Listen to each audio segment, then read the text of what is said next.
इस दुनिया का हर माता पिता चाहे गरीब हो या अमीर अपने बच्चे को लाड़ प्यार से परवरिश ही नहीं करते बल्कि उन्हें हर परेशानियों से भी बचा कर रखते हैं। पर वही बच्चे जब जवानी के दहलीज पर कदम रखते हैं तो उन्हें अपने ही माता पिता उनको दुश्मन नजर आने लगते हैं। आज की कहानी में एक लड़की अपने प्यार को पाने के लिए इस प्रकार से जिद पर अड़ जाती है कि जिसकी वजह से दो लोग हमेशा हमेशा के लिए इस दुनिया को छोड़कर चले जाते हैं। पर जब इसका असलियत लोगों को मालूम चलता है तो वाकई में हर कोई हैरान सा रह जाता है। नमस्कार, आदाब, सत श्री अकाल। आप देख रहे हैं रियल हाफ स्टोरी। आज की जो सच्ची घटना मैं आपको सुनाने वाला हूं, दरअसल यह घटना है 26 जनवरी 2024 उत्तर प्रदेश के जिला बरेली की। बरेली जिला का एक थाना पड़ता है इज्जत नगर। इसी इज्जत नगर थाने के अंतर्गत एक गांव आता है डोहरा। इसी डोहरा गांव का रहने वाला है शिवपाल। शिवपाल की पत्नी का नाम है मीना। शिवपाल के दो बच्चे हैं जिसमें एक बेटी और एक बेटा।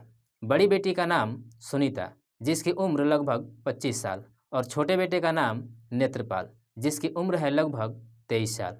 शिवपाल जो मेहनत मजदूरी का काम करता है पर इतना भी पैसा नहीं कमा पाता है जिससे उसके परिवार का सही तरीके से गुजारा हो सके। इधर शिवपाल की पत्नी मीना जब अपने घर की माली हालात को देखती है तो अपना कदम घर से बाहर निकालती है और अपने बेटे के साथ मिलकर अपने ही गांव के बगल वाला गांव लालपुर गांव में एक नर्सरी का बिजनेस शुरू करती है। जैसे ही बिजनेस शुरू होता है वह ठीक ठाक पैसे भी कमाने लगती है। बिजनेस शुरुआत किए हुए अभी 6 महीना भी नहीं गुजरा था कि उसके साथ यह घटना हो जाती है।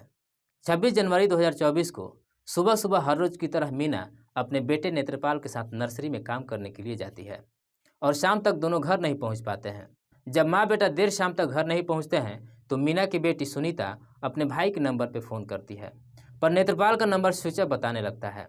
बार बार फ़ोन करने के बावजूद भी जब नेत्रपाल का नंबर नहीं लगता है तो सुनीता अपने पिता से कहती है, जरा जा करके देखिए कि माँ और भाई अभी तक घर क्यों नहीं वापस आए। इसलिए शिवपाल अपनी पत्नी और बेटे को ढूंढते हुए लालपुर गांव के नर्सरी में जाता है और वहां का नज़ारा देखकर जोर जोर से चिल्लाने लगता है। दरअसल इस नर्सरी में मीना और उसके बेटे नेत्रपाल की डेड बॉडी पड़ा हुआ था। शिवपाल जैसे ही चीखना चिल्लाना शुरू करता है तो उसकी आवाज़ सुनकर गाँव के लोग भी वहाँ पर इकट्ठा हो जाते हैं। तभी इस बात की जानकारी नज़दीकी थाने में दी जाती है। इधर पुलिस को जैसे ही सूचना मिलती है पुलिस उसी रात को अपनी टीम के साथ घटनास्थल पर पहुंचती है। पुलिस सबसे पहले दोनों की डेड बॉडी को चेक करती है तो मालूम चलता है कि दोनों के सिर पर एक एक गोली मारी गई है क्योंकि उस दिन 26 जनवरी था। पूरे उत्तर प्रदेश और बरेली में पुलिस चप्पे चप्पे पर अपनी नज़र रखी हुई थी। पुलिस को यह भी समझ में नहीं आती है कि आखिरकार अपराधियों ने इस दिन का ही चुनाव क्यों किया था। पुलिस सबसे पहले दोनों की डेड बॉडी को अपने कब्जे में लेती है और फिर उसे पोस्टमार्टम के लिए भेज देती है और फिर शिवपाल के तहरीर पर धारा 302 के तहत अज्ञात अपराधियों के विरोध में मुकदमा दर्ज करती है और फिर इस घटना की छानबीन करना शुरू करती है। पुलिस सबसे पहले शिवपाल से पूछताछ करती है, क्या तुम्हारा किसी के साथ कोई रंजिश है। इस पर शिवपाल पुलिस वालों को जवाब देता है कि साहब, हम लोग बेहद गरीब परिवार से हैं, हमारा किसी के साथ कोई दुश्मनी नहीं है। पुलिस अपनी तमाम कोशिश कर लेती है लेकिन इसके बावजूद भी अपराधियों का कहीं भी कुछ पता नहीं चलता है।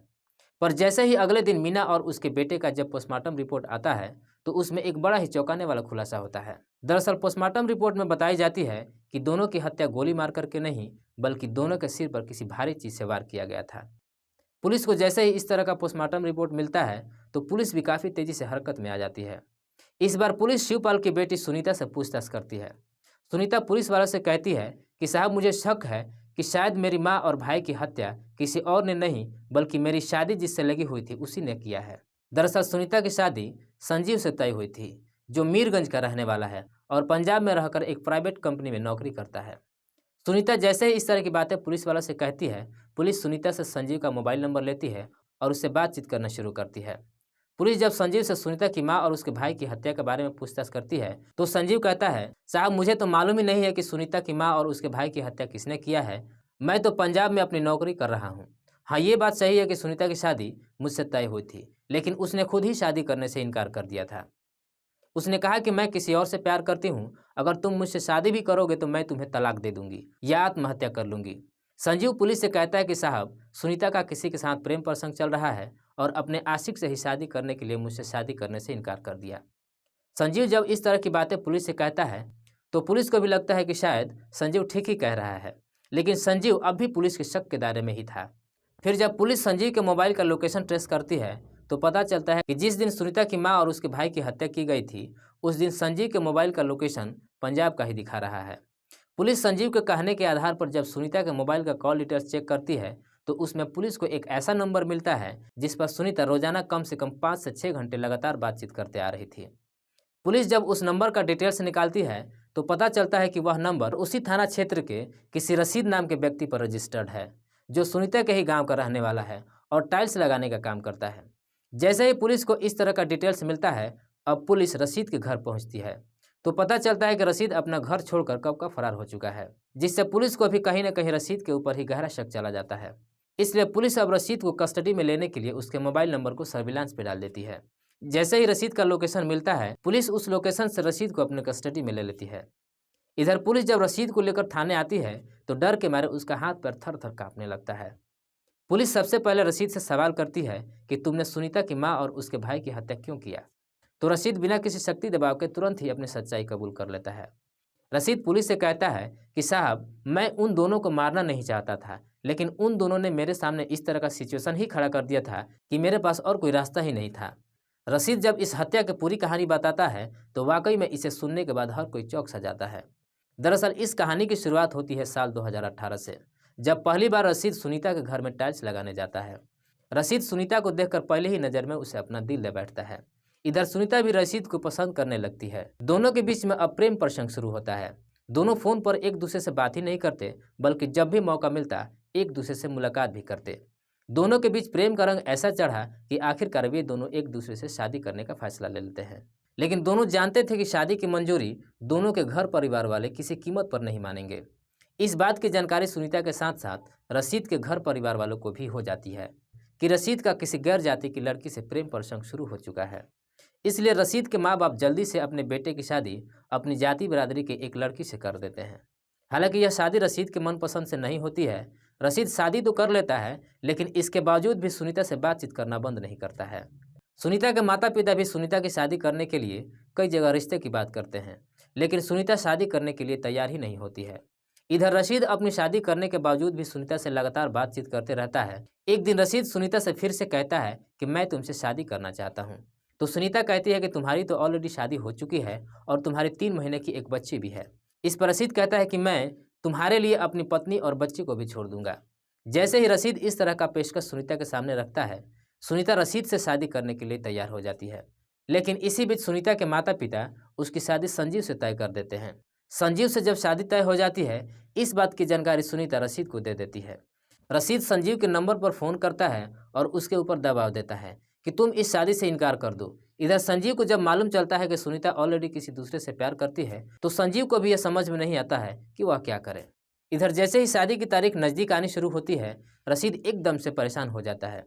परेशानी में जब सुनीता के नंबर पर फ़ोन करता है तो सुनीता कहती है कि अब तुम्हारे सामने मात्र एक ही उपाय है कि तुम मेरे घर पर आओ और मेरे माता पिता से बातचीत कर लो। लेकिन रशीद सुनीता के घर पे जाने के लिए तैयार नहीं होता है। तभी सुनीता कहती है कि अगर तुम घर पे नहीं आ सकते हो तो मेरी माँ नर्सरी में काम करने जाती है, तुम वहीं पर जाकर के उससे बात कर लो। तो रशीद को भी लगता है कि यह बिल्कुल ठीक कह रही है।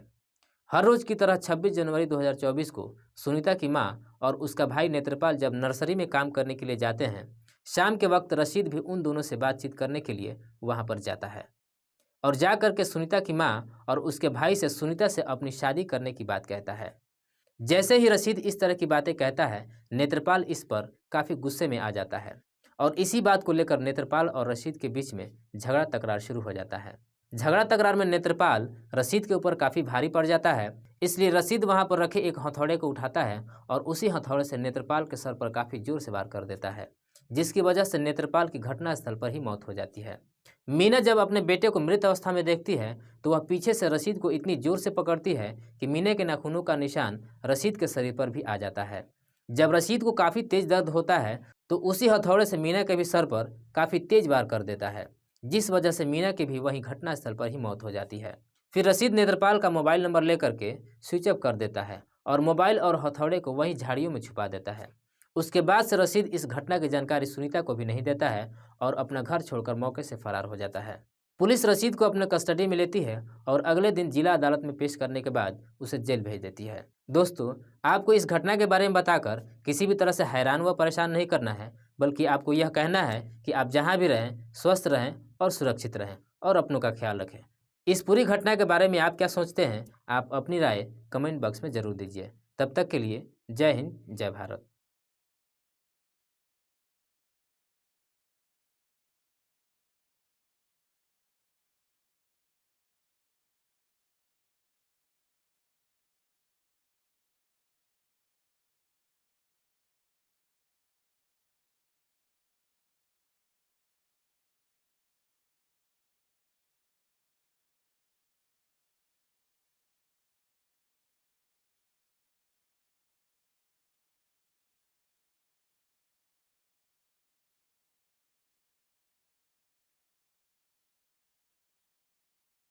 तब तक के लिए जय हिंद, जय भारत।